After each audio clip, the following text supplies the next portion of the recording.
Nah, but turn me up in the headphones real quick. I'm bars. Alright, bars. Yo, you can't be in front of a mic and have headphones and not say bars. Y'all ready? Oh no. Clap one time. Great question. Need a clap. Welcome back to another episode of the How'd I Get Here podcast, a podcast for positivity, progression, and finding your own path. Ladies and gentlemen, put your phones on Do Not Disturb. You are here for another fire fucking episode with your co-host, Mr. Brown Broken Guapo, living the dream. Another day in paradise, 6 feet above the earth, 10 toes down, and a big head up. That's the best. First of all, that's the best intro he's ever had. Do it. Yo. Ooh, okay, that's real loud.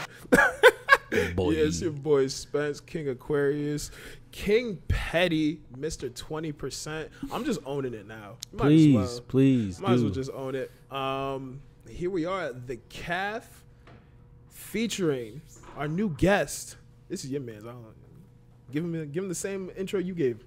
All right, ladies and gentlemen, I want to introduce y'all to Mr. University, Mr. Here to steal yours, his, hers, and everybody's. Mr. Down to break the rules because I make the rules. He goes by the name of Goylan Senor Williams. Talk your shit, King. I have no shit to talk. I'm just glad to be in the number today. Be a number? To be in the number. Oh. It's an old Southern. Yeah, right. In the number, like, you know. I'm glad to be in the service. I'm Bars. glad to be in the service. I don't know that I'm one. glad to be in the service. I stopped going One to more church. time. He didn't have to let me live. He didn't have to let me live. Okay. Oh, I'm glad to be in the service. One more time. One more time. He's talking One more time. Well, wait. Like, y'all not churchy enough for me. Wait, so I'm Southern Baptist. See, That was off the was that the last time or are we doing it one more time? That's all you have to say. My bad. I was going to give you a hey. Right. See, Spence understands. Spence Shit. understands. Jacob, no redeeming. I didn't want to catch the Holy Ghost. So Right. My mama used to bring me to church on Saturdays, bro. I you seen was motherfuckers coaching. running laps, bro. Oh, yeah. But it was crazy, You bro. were sanctified then. Yes. Yo, you know, I did it, but I don't do it no more. Amen. How's everybody doing today? Hello. I'm doing great. So tell us about yourself. I don't know anything about you. I think I've met you one time prior. So what do you do? Tell us a little bit about yourself. Yeah, I'm a Southern pimp, also, AKA And a Baptist. And a Baptist, a Southern pimp and a Baptist. I mean, that's the I'm a same. pimp That's first. synonymous. That's synonymous. You know, I am a university professor at the University of Hartford. I am an assistant professor of communication.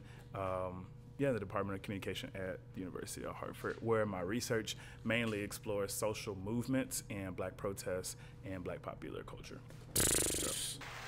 Bro, I know cool people. Like, I know cool people. It's crazy. I've never had an introduction before. This is cool. This is dope. Whoa. Oh, okay. I don't know what to tell you. Spencer shit. Goylan Spencer. We good. It's dope. Why University of Hartford? So it's kind of like the NFL draft.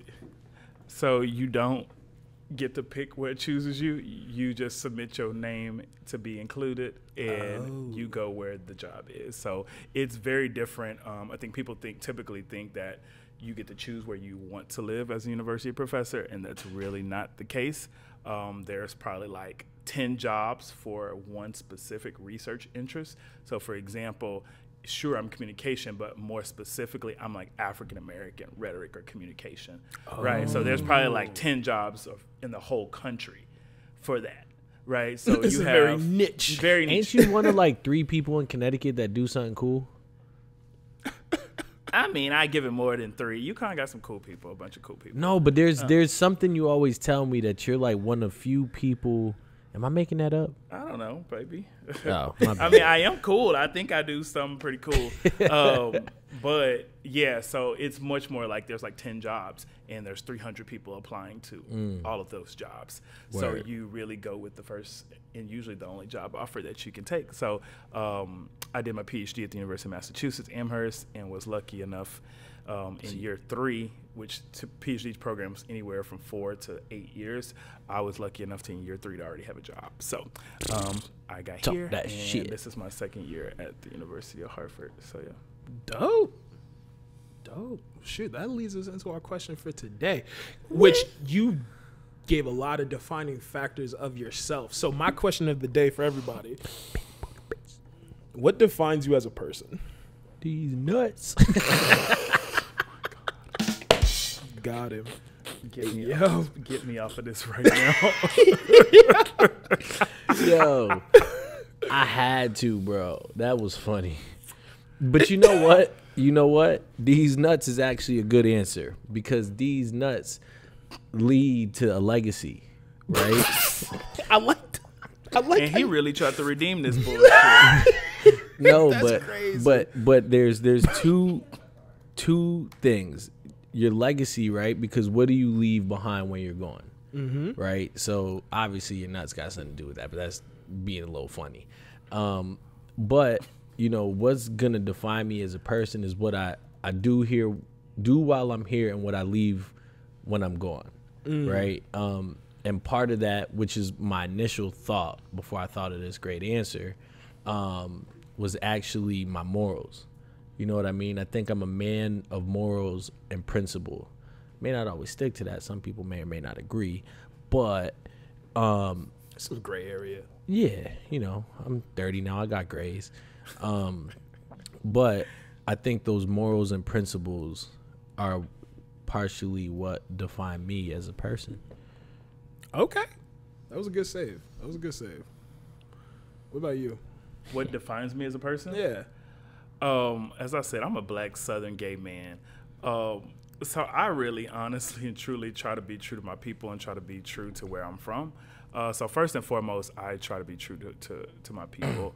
And that's a lot, actually, to deal with, especially in places that I operate in that are traditionally middle class and upwardly mobile people. And I come from a group of working to poor Black folks, Southern Black folks in particular, who have no higher education, typically beyond like high school and maybe sometimes community college. And so I say this a lot to people that I speak to students, to other scholars who I write to. I'm writing for my grandmother. I'm writing to my cousins. I'm writing to my siblings. And if they don't want to read my shit, it's terrible, right? I don't want to write it. And so I think that I'm responsible and accountable first and foremost to my people in that very way. And I don't mean that in any type of elite type of way, but very just laid back, chill people who's gonna tell it like it is, and whatever comes with that. So that's what I see first and foremost as who I am your and definition. Yeah. I gotta go after that. My answer wasn't good. Your answer was good. Like I'm mad I went last. Just his. Nah, I'm mad I went last. Damn. Yeah. So I guess what defines me as a person, I would definitely say my character, and probably just my work ethic. My work ethic and my why. My why is similar to yours. I feel like I just didn't have a lot of male figures to look up to, and gave me, paved the way, as I've seen done for others, on how to get or accomplish certain things in life. Strategically, I pretty much feel like whether I took it upon myself or not, I was just stubborn in the fact of I guess I'll just have to do it on my own, because what I'm looking to accomplish, I haven't seen anyone around me do, so I have to be the one to pave that way. Not to say I don't appreciate what I saw growing up, because it also fueled the fire, but I just want a lot. I don't need much, but I want everything. So I got a question to ask, and it's interesting that you asked what the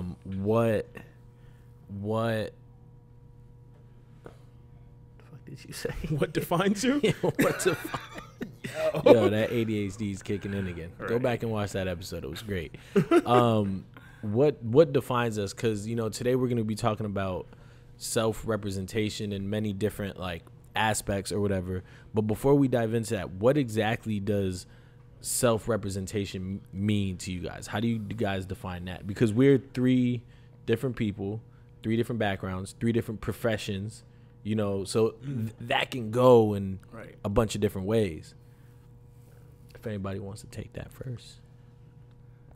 Self-representation. I'm going first because y'all be dropping bars. Bars. Hot fire.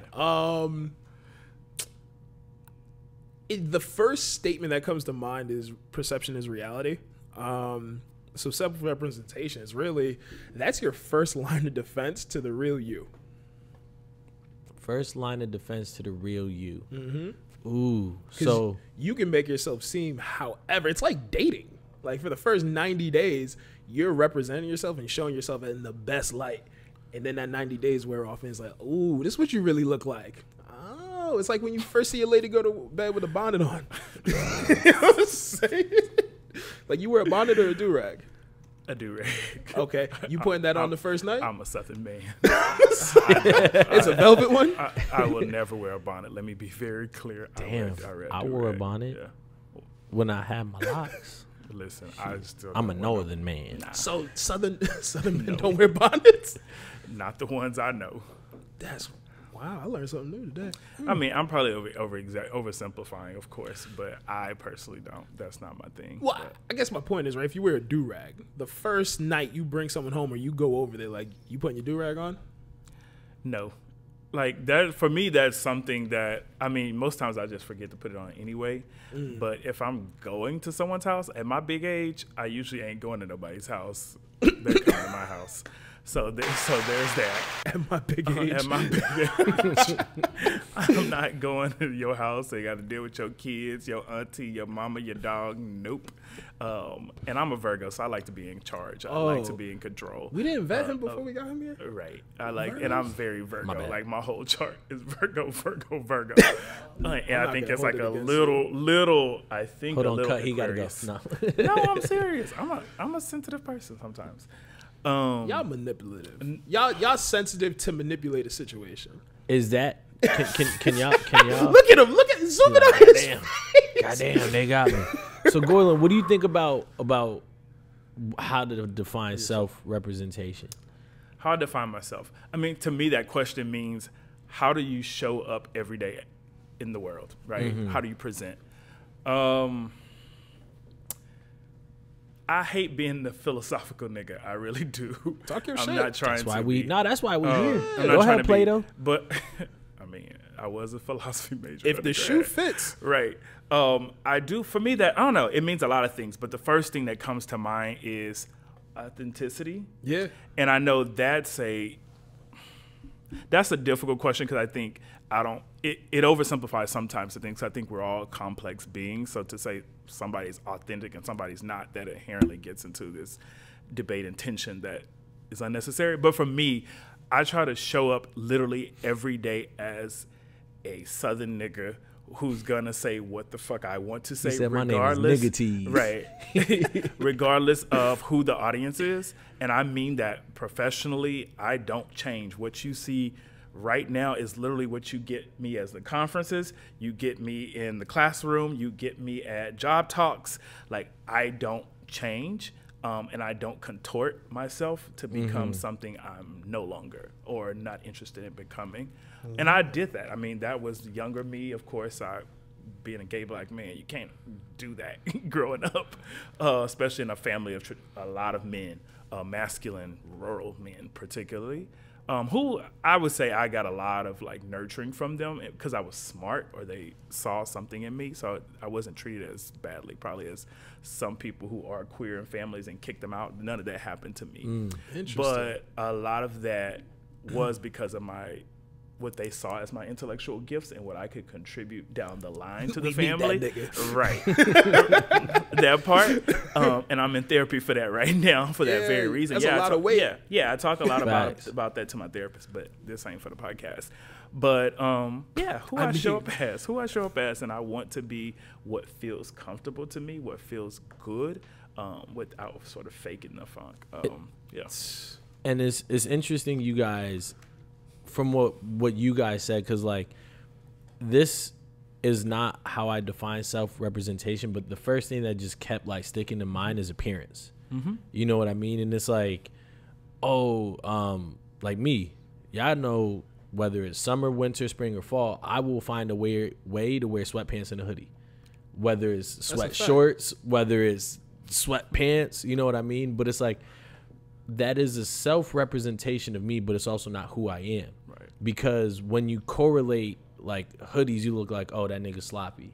Oh, he doesn't care. Oh, he's lazy. You know what I mean? Yeah. But like, people think about this? Yeah. Yeah.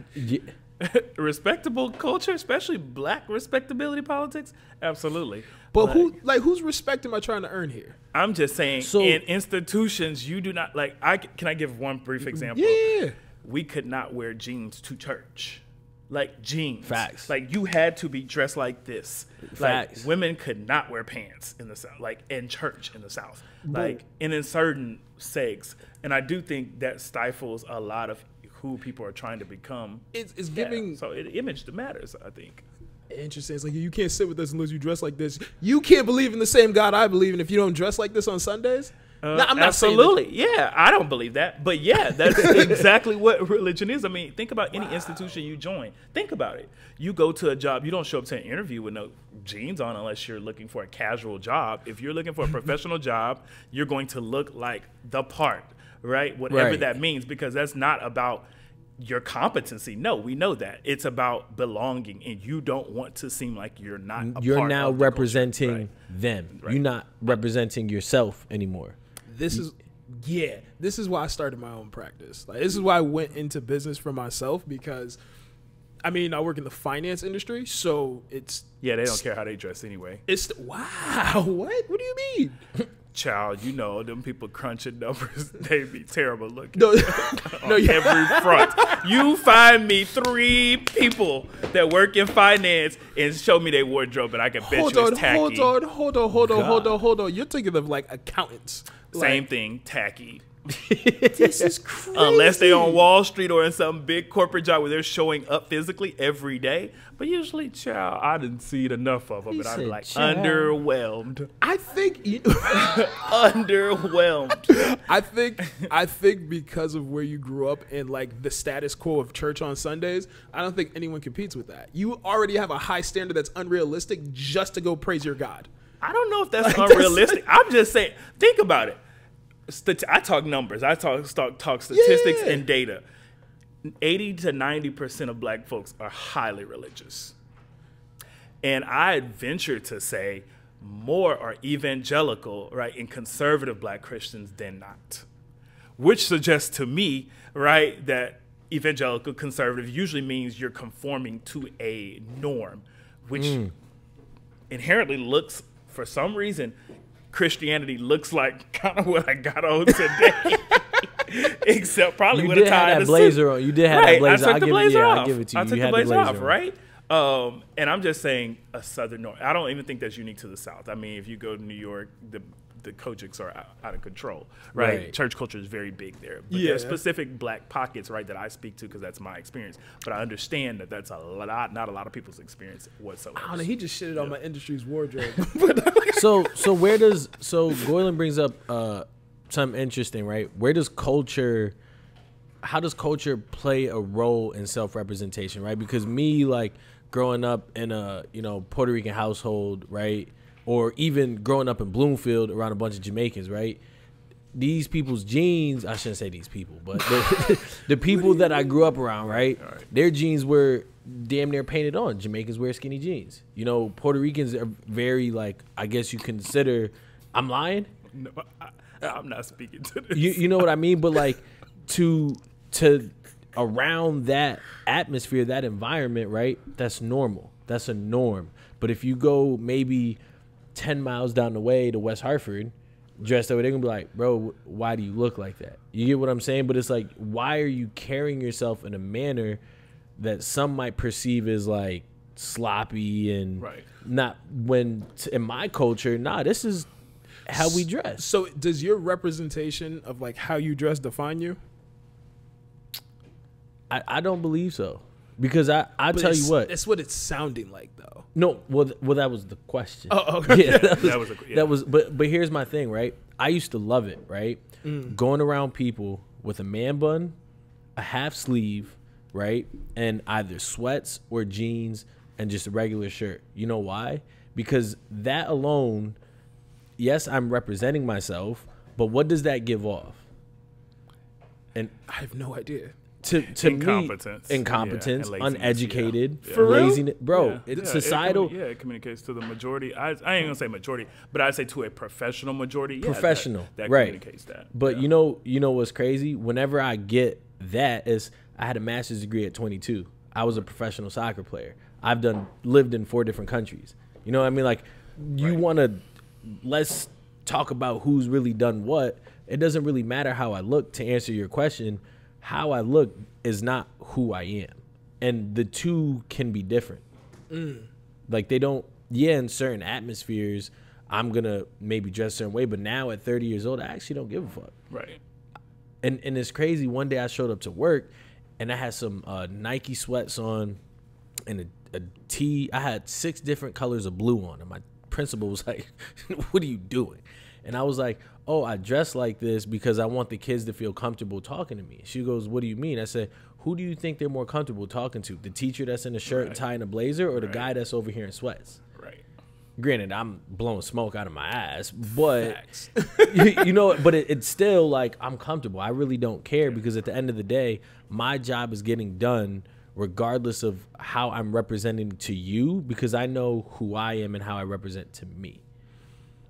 Yeah, and I think you make a great argument, Jacob. I mean, one, it's classes, right? A lot of it is based in class to shame poor people traditionally into compromising into middle and working class folks, right? And so that shaming device has little to do with actual competence, but it's so intricately connected to that it's easy to find an other by isolating people based off of dress or physical appearance to make you seem, right, as if you're glorified by having on a suit. And we know a whole bunch of dumb motherfuckers who dress up in suits and ties, right? They're in the White House. They're in every freaking institution that you can find in the country. Right. Yeah. Right. Meanwhile, we got people walking around, in shorts and muscle shirts who are some bright, intelligent people. I mean, Bill Gates dressed crazy. I would say Bill Gates, Adam Sandler, Tim Duncan. Adam Sandler takes the cake, though. It's like, my boy got a polo and some oversized jean shorts on everywhere. So and he'll ball on you. What do you guys think, right? Let's switch gears a little bit in regards to relationships, right? You're with your partner. Now there's different phases to this, right? Getting your partner. So maybe, are you dressing to impress? Now you got your partner. Are you keep maintaining, elevating, lowering, going to your normal? And then, are you trying to match them? And maybe you can speak to this from a different lens, right? I think every ex. You the gay nigga. Well, not like outlier. Well, you the sissy. You get because you was giving fashion tips earlier. We know everybody. I'm not giving no fashion tips, but I think every ex or woman that I've seriously dated has tried to somehow change, elevate, or enhance my clothing, one way or another. Yeah, I typically, I can speak to this, but I'm going to leave it alone. Not about talk your shit. No. He said, not about you, not nigga. about What you at got all. to say? No. I don't be giving a fuck. Yeah. I start off like super, like, especially if it's a date. Like the first date is usually like, I'm trying to show my best. I ain't wearing no suit, of course, but I am wearing the flyest fit I got in my closet. Like, I'm not going to hold you. I remember my ex. I met him on Tinder at a conference. I was at a conference in Alabama, at the bar, drinking a Manhattan, as I typically do. And I'm swiping. Of course, whatever, he see me. So I'm in my conference gear, something like this. Go to a restaurant, we talk, whatever. He's like, oh, you look nice. We start talking, whatever. And then, of course, I keep up that appearance. And we're long distance, so I'm in Massachusetts at the time. He's in Alabama. So I keep up that appearance until, like, we were living together. And then, of course, I'm like, oh, you see me every day. There's no need to put on this front. But if we're going to a public event together, yeah, I have very high, like, if we're going to a park, sure, casual, whatever. But if we're going to a public event, like a dinner, an event, oh, we're dressing up. And I'm going to look at you real weird if you step out that room looking crazy. But why? Because that's shaming. I mean, you go back to culture, right? This idea, because culture is simply about what do a people value based off of how their family and generations before them have lived. Like, it provides a script, a lens for how you should perform your identity or how you should be or show up in the world. Mm-hmm. And so that was what was modeled to me, that as Black poor folks, you put your best foot forward. So you oftentimes, that meant you had to look a part, even if you weren't qualified, or even if you were overqualified, you had to make sure that you were competing against white supremacists, right? So you always had the idea, right, that you have to do twice as good, right, to get even to what white people. This is very much based in that type of ideology or that belief system. So that's something that's deeply ingrained in me. And even in high school, I was on the debate team, and my coach, she insisted we have black suits, red ties, right, and matching socks and belts. And so there was, in some ways, it's so hard for me to break from that, even when a lot of times I show up in pants and, a freaking hoodie or something to classroom to teach. But a lot of times I don't, just off of habit. Like, I'm like, nah, I want to look good today. And for me, looking good means this, even though it's not comfortable at all.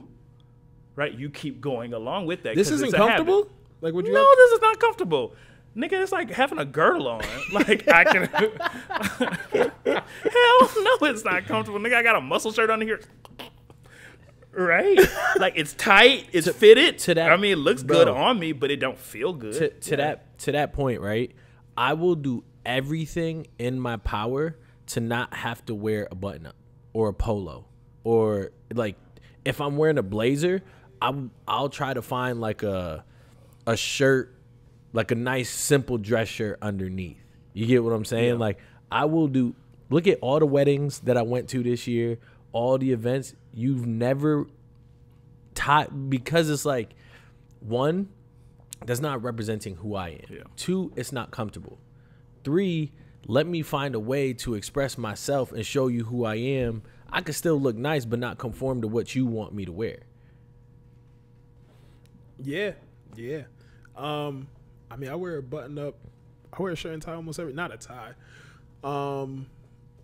I be comfy. I don't know. My clothes comfy as hell. No, that's not comfortable to me. Like, it fits. Now, when you say comfortable, are you saying like physically this is not comfortable, or in regards to like I now feel like I'm not myself? Like, oh no, I feel very much myself. No, I think this is very much in line with who I am as a person. I just mean physically. I'm like, if I wanted to eat a hamburger after this would be the most uncomfortable. I can't just lean back and be like, oh, this feels good with what I got on after I just ate all this food. Word. No, like, I got to unbutton stuff. I got to pull stuff off. And I'm not doing that in a professional setting. Right. That's funny. Right. Okay. So Spencer said something earlier that, self-representation is like the first line of defense, right? Mm-hmm. He was like, you get to know people, yada, yada, yada. And then like, in the first 30 days, you literally explained it. But yeah, go ahead. No. So that's what I'm saying, right? First 30 days, you let somebody in, right? Mm-hmm. How long does it take for you to really show your full self? I feel like I give you the worst up front. You know what I'm saying? Like, I feel like I'm brutal in like the talking stage, like purposely. I say the same thing. Ask my ex, he could literally echo everything I say. I say, I am who I am. And I show you that up front, so you can never accuse me of lying of who I am. Now, I still think there's a big part of me that's very guarded. Like, there is a wall, and you're only going to get so close to me. The more you get into like emotional or sensitive topic, the wall comes up with me. Like, if it don't register with me like rationally, I don't do the emotional stuff. I'm becoming better at processing my emotions, but I'm not a natural emotional or connect with emotions in any way. So that wall is huge for me. But in terms of my character and who I am, like, it's at my essence, at my core, oh, you know that, like, literally within the first 2-3 weeks, because I don't ever want you to say, you're not who I thought you were. No, I was exactly who you thought I was. You just misread this situation. But I gave it, who I am up front. So I can't decipher the two. If you guard your emotions in the beginning and you don't show that because you're not good with getting in touch with them, you're not actually being transparent. You're guarding yourself, which is guarding them, which means they're only seeing what you want to show, which could be, just for sake of argument, your suits that you wear. You like to be very nice because that's your first line of defense. Because past that, you being comfortable in whatever you're in, that's your baggy clothes that you don't want to put on, which means you're not showing that, which means you're not being transparent. Did that make sense? You're right and you're wrong. Yeah, I think it makes perfect sense. That was really good, actually. Oh, it was really good. I'm not going to argue with you on that one. I think that was that was really good, actually. But I'm not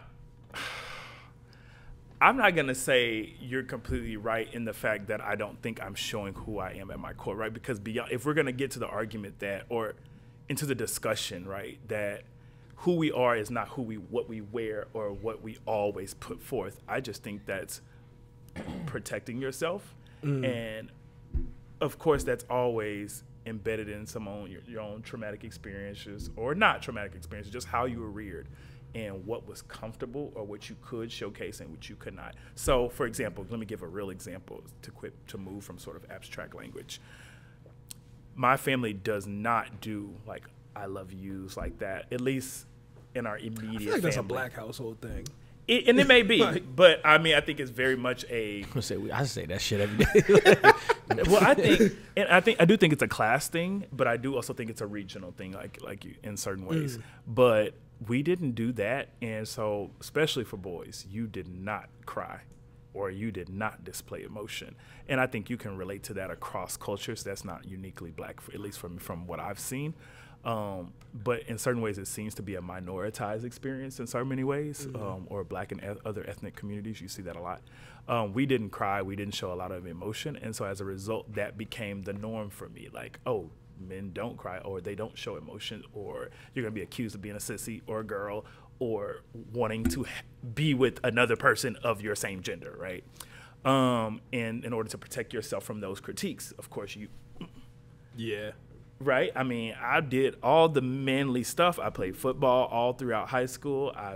Debate probably was the outlier. But I played basketball. I did track. I did powerlifting. I did all of those things, right, which fit into a script about what a black man in particular was and should be like. And the smarts kind of, in certain ways, provided me certain privileges to get outside of that every now and then, right? Like, oh, yeah, he's doing debate because he's trying to get a scholarship. Even though debate was a very queer-friendly event, like really, very queer. I mean, it's connected to theater, all of it. Like, I like the way you said that. It's theater. It was all connected. Every letter in that one. I felt the A. Yeah, it was the E in the A. It was so connected. I'm serious. Like public speaking, oral, like performance in general. Like that's right. Very theater. See, so yeah, I did theater. As did I. Did you? I did. So, I guess. Are you trying to confess? If that was this ain't the time to do that. Yeah, we got an exclusive on the How Did I Get Here podcast. There's a reason they call him Huggy. Oh, you lost me. Jacob, get out. No, but that's. I guess I never really noticed that. But thinking back, that is like the basketball. Yeah, the basketball coach called me a thespian, and I was pissed because I didn't know what it meant. I was like, "What'd you call me?" Like thespian. Can I ask you a quick question? And this is like abstract as fuck that don't have anything. Have y'all ever heard of a turducken? Yeah. A turkey and a Where duck? did that come from? That's a turkey and a duck. Yeah. That's a thing? Yeah, that's like a Thanksgiving meal for white people. I'd never heard of it before till today. When you said thespian, it made me think. Thespian made you think of turducken? Yeah. Yeah, that's. Can that be your word of the day? Turducken. Yo. So quick, another. Yo, ADHD, bro. This shit's kicking my ass sometimes. So the saying, "Be careful the company you keep," right? is the company that you keep, obviously those are other people, right? But are they a representation of yourself? And you know what? And I'll give you guys, child. Because some people may or may not agree with this, right? I have friends that cheat on their partners. Jacob, you need to depart from this conversation before you even start. Right? I have friends that cheat on their partners, right? So now it's like, one. Oh, does that represent me? Am I a cheater? And most people will say no. Huh? Okay. Right? So I'm gonna shut my fat ass up. That's wild. But you know something I don't know? Uh-huh. Jacob done cheated on somebody? He knows something that listen, we ain't gonna go there.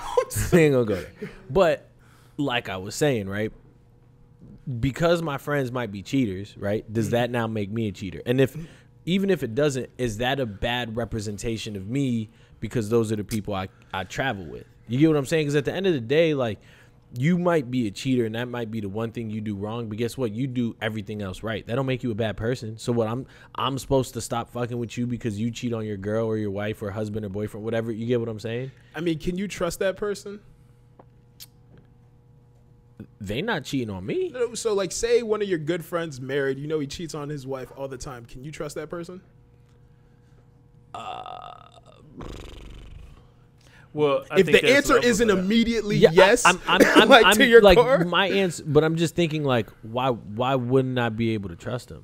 Right, and what? Because he's not in a relationship with right, and especially because of what they're capable of. No, anybody's capable. Yeah, but you're seeing it firsthand. Right, but here's my thing. I'm gonna tell, if you cheat, right? Not saying you do or do not have a partner, which you may or may not, and I'm not disclosing nothing on the How Did I Get Here podcast, but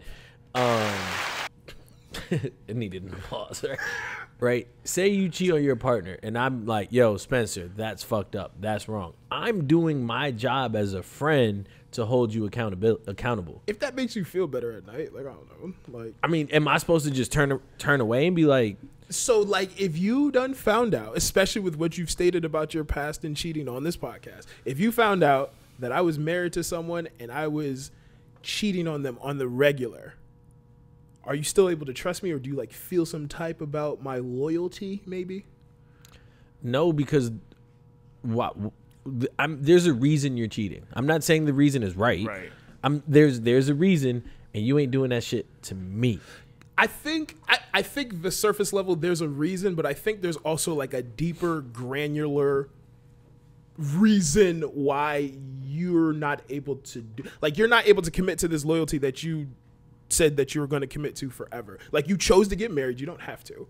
You chose to do it, and then now you're cheating regularly. Like, and me, I'm going to have that conversation with them because it's not that I can't trust you. It's just like, if you're capable of doing that to the person that you said that you love and you want to love for the rest of your life. What you going to do to me? What are you going to do to me? Like, if shit hits the fan, like, how I know you're not going to dip on me? I mean, I feel like Jacob said earlier, you can ask that question about anybody under any and every condition. Like, cheating just happens to be the most hyper visible thing that is easy to be like, oh, if you cheat. But I don't really think that's how people move in the world. I really don't. You letting a nigga who robs banks stay over your house? I have. That's whoa. I mean, way too many exclusives on the How Did I Get Here podcast. Listen, I ain't gonna say rob a bank, but I know niggas that robbed me, and they were still my friend down the street and down the road, and I was like, oh, no, I look at them very different. No. It was a unique circumstance, but I understood. No. Is it possible to elaborate, because I got questions? I'm not revealing my information on no podcast. I'm really not. Don't use any names, but you wouldn't know. I mean, they don't live here. They're in Texas. Okay. In jail now, hopefully. The fuck? They're not in jail. I don't believe in sending black people to jail. Okay. But unless you harm me or my family, then physically. Yeah, so it was a friend.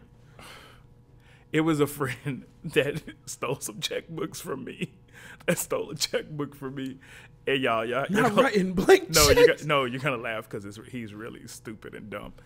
So this dude stole the checkbook from me. He wrote the check to this dude named Gary Patterson. Mind you, his name is Andrew Watson. But this dude literally wrote a check to it. And I don't know if y'all follow college football, Do y'all follow college football? Not really. You do. You know who Gary Patterson is? No.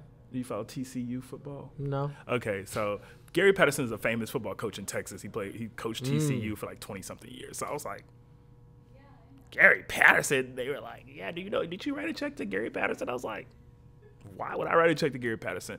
Dude tried to cash a check that he wrote to himself to Gary Patterson, tried to cash it under his ID. And they were like, they're trying to describe who he was to me. And I'm like, I don't know, no 6'3" black dude. I don't know. Child comes out. It was literally like a friend who had been staying with me and was desperate, like really, really, really desperate. And just tried to write a check for $200. $200? Right. I'm like, that's all you went for? You stupid. I thought you stupid. And, so hold on. And it gets worse. It gets worse. So they told him they can't cash the check because he didn't have an ID with Gary Patterson's name. So they were like, well, they're like, do you want us to call him back and tell him he can cash the check so we can have the cops waiting for him? I was like, yeah. Like, I didn't know who the heck it was.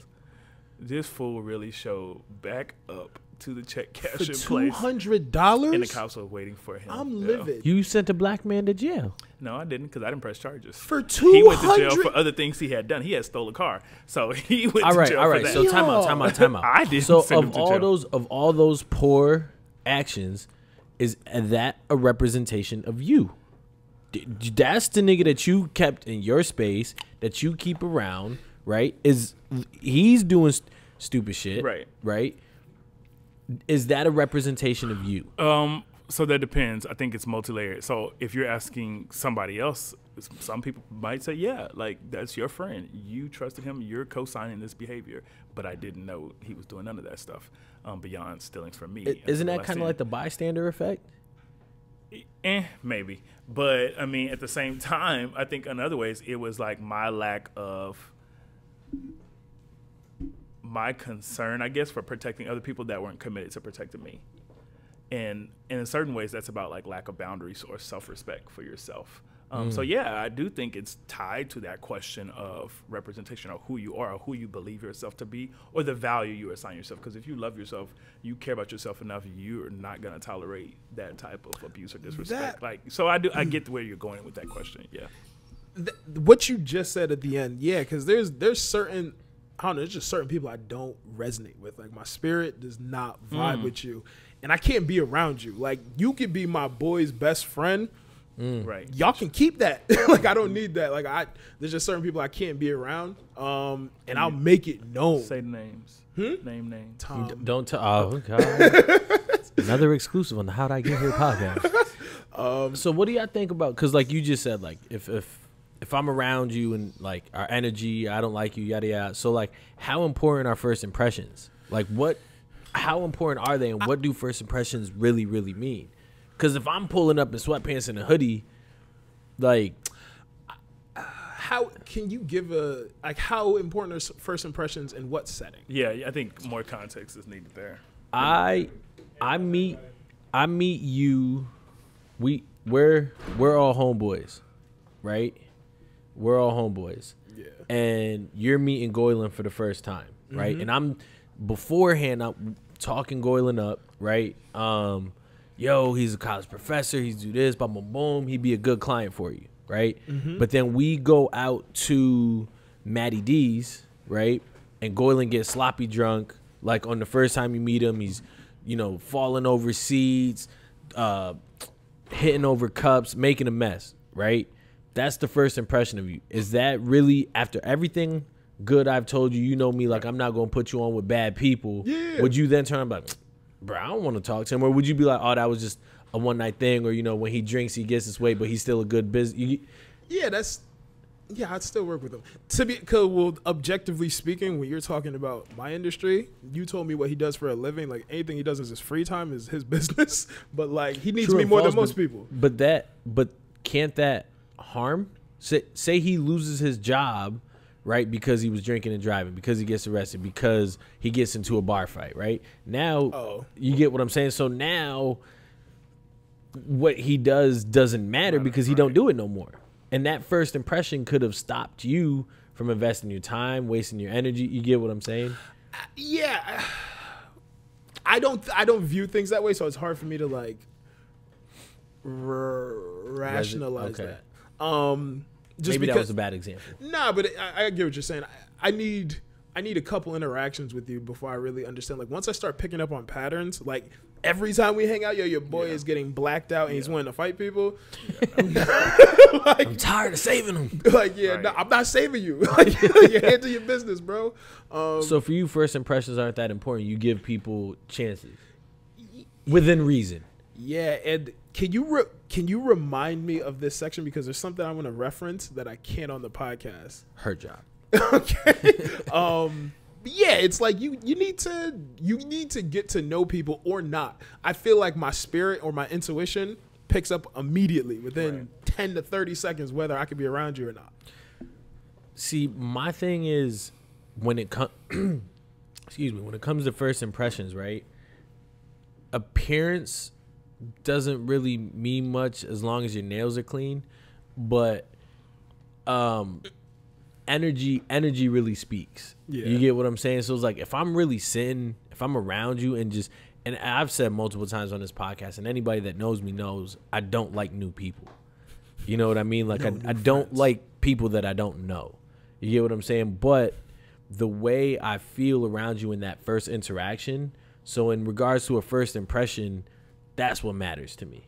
You get what I'm saying? Because like if your energy not right the first time, I really don't care about anything else. And even if they're having a bad day, like can you distinguish that they're having a bad day? And oh yeah, you know what I say. Everybody's allowed to have a bad day, but no 2 bad days in a row. Yeah. So it's like. But if your first impression was them in a bad day, you're gonna think like they got a stink attitude all the time. Well, here's my thing. Did you take the time to say, "Listen, my bad. I'm just having a bad day"? Because if not, you just not even mature enough to voice that. Listen, I'm having a bad day. This is not who I really am. You know, yada yada yada. The emotional maturity to have a dialogue, folks. Take notes. It's that simple. Yeah. You know what I'm saying? Because even then, if I notice your mood is off, my dumb ass, I'm like, yo, you having a bad day? I'm gonna point that shit out. Yo, you good, bro? You need a hug? I give good hugs. I put cologne on there. I'm gonna try and shed light on the moment. I'm a unapologetically. He's definitely offered me hugs before. Yeah. I'm going to unapologetically be me, because if you cannot, I always said, if you do not like me, if you cannot be yourself around me, something's wrong with you. It says more about you than it does about me. You get what I'm saying? So it's like, I'm going to try to allow you to be comfortable, you know, be whatever self you are, represent what you want to represent, because, bro, I'm going to remember, they showed me they ass. I'm cool. I didn't like it. So I agree. I can't stand people who try to fake the funk. Like, I pick up on that immediately. Like, nah, you're not even really like this. Oh, this sucks. Like, I can't even have a genuine experience with you. Like, you're robbing me of a genuine experience with you, and now I feel like my time is wasted. And we know how I feel about my time being wasted. So I'm like, I'm out. I want to hit on something, right?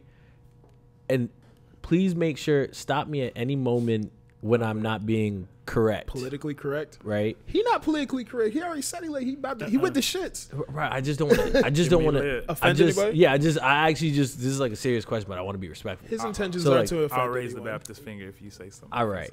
It's going to be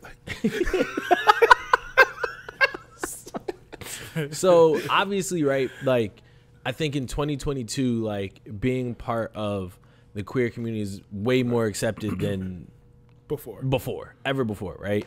But how does, like, self-representation and, like, being yourself fit in that? Because I think growing up, it was, one, not as accepted, and I don't want to say not okay, because obviously it was okay, but not accepted, but, like, you kind of had to figure out a way to maneuver that, and, like, did you have, not you specifically, but do you have to hide it, or do you, like, how do you represent yourself while being yourself in a time that's not really, that's not accepted, right? When it's frowned upon, you know what I mean? Versus like, yo, this is me, and then you get sometimes where it's like, all right, my nigga, you doing a little too much. Like, we get it. You're whatever.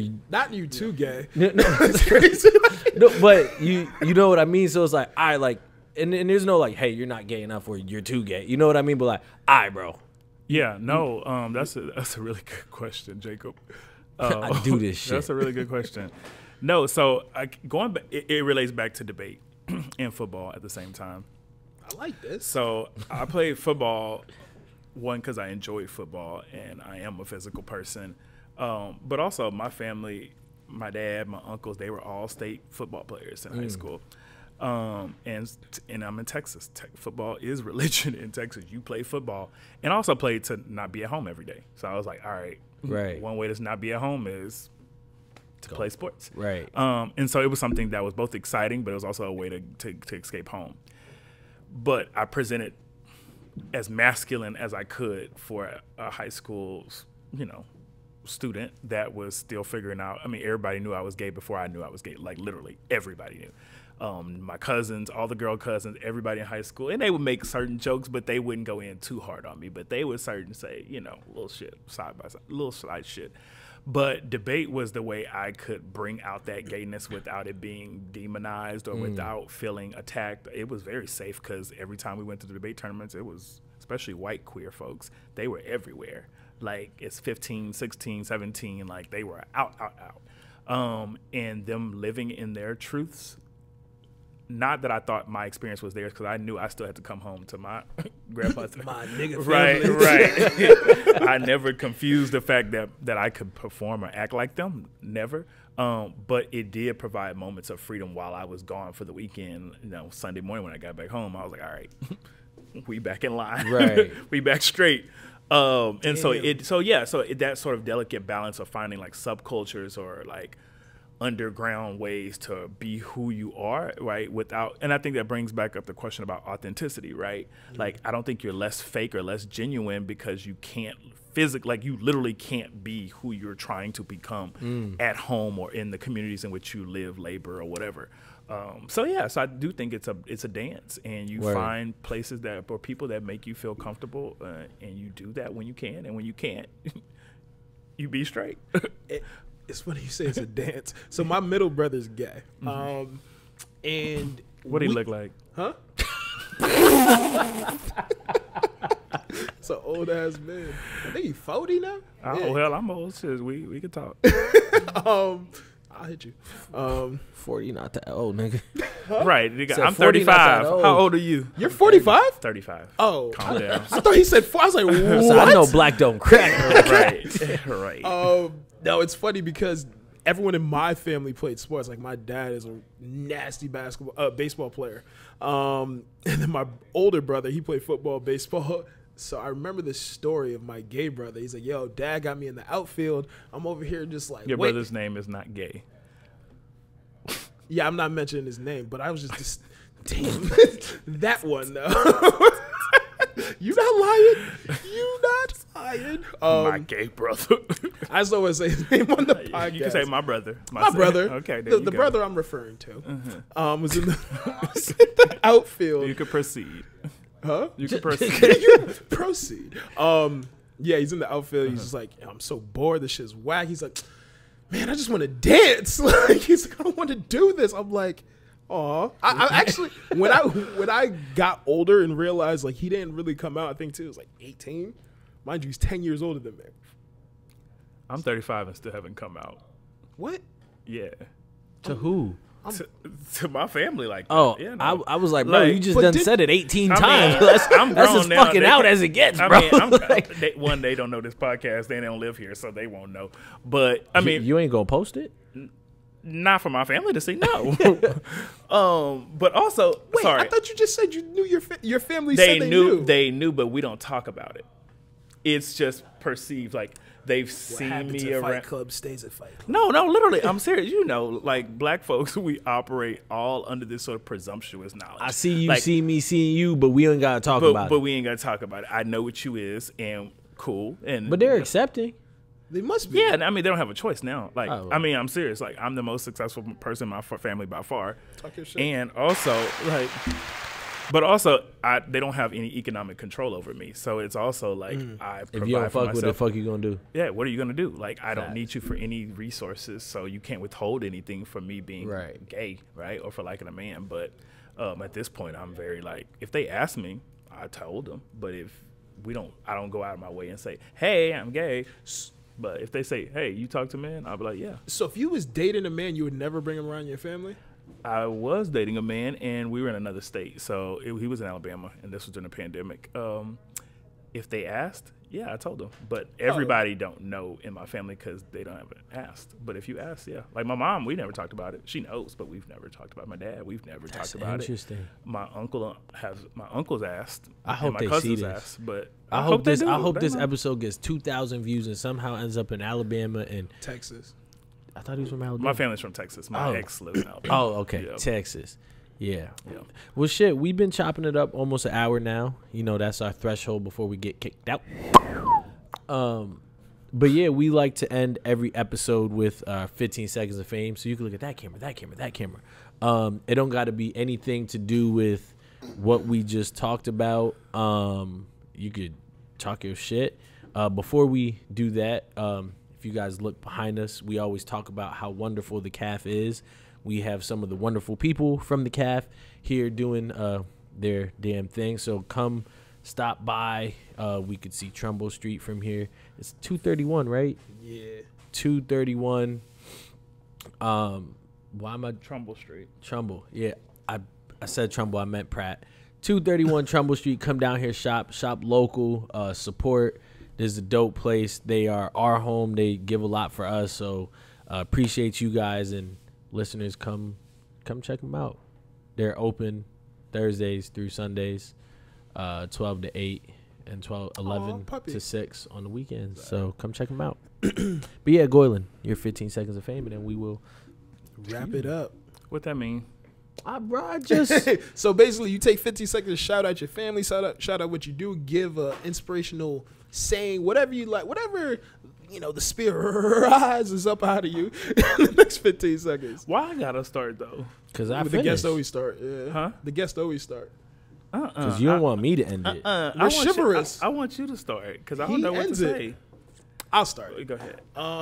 So 15 seconds of fame is everyone listening to this. End the year strong. Start setting your intentions for 2023. It's literally going to be here in like, what, 6 weeks, if that? 6 weeks. Ooh, okay. So, yeah, start planning for 2023. Make it the best year ever, but you have to start planning now. Actually, you should have already started planning, but if you haven't, get it done. See, if you watched our episodes, you would know how it goes. But you don't watch or listen. My 15 seconds of fame, don't be shamed by fools, pimps, and Jacob. Podcast. Don't be shamed. Be you. Be true. Yeah, live your life. All right. I guess my 15 seconds of fame is don't settle for infatuation. Don't settle for less than what you deserve and what you truly, truly want. And what I want is for this fucking podcast to blow. So you need to tell a person to tell a person to tell their auntie to tell their wife to come holla at me and listen to this podcast because we about to blow. And that's a wrap. Oh.